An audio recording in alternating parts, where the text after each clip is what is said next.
What's up everybody, Justin here from Virtua Computers. Today I'm super excited because we got the brand new HomePod Mini.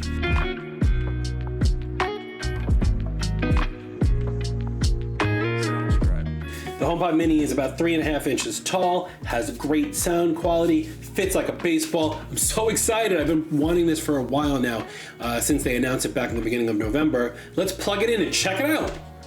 So setting up the HomePod Mini is really easy. All you do is plug it in and your phone will detect it. So we'll go ahead and hit setup here and what room I'm gonna be in. So I'm gonna put this in my office.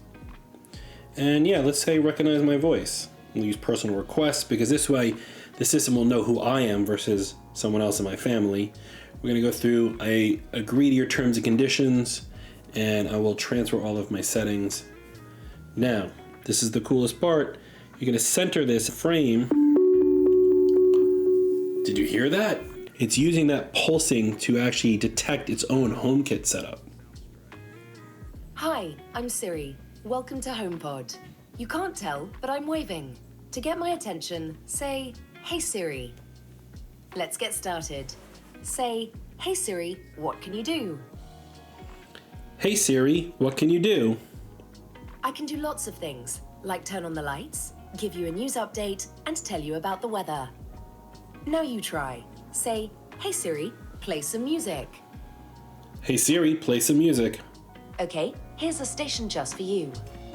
Setting up a HomePod is great, and it's neat, and it's clean, and it's simple, and it's everything you expect from Apple in a very small little package.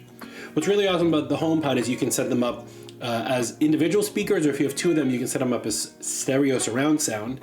And with its tie to HomeKit, you could have it do things. You could do things like this. Hey Siri, cut. Cut. Coming right up. And my set goes to sleep. So do I. That's it from me. I'm Justin from Virtua Computers. Thanks for watching.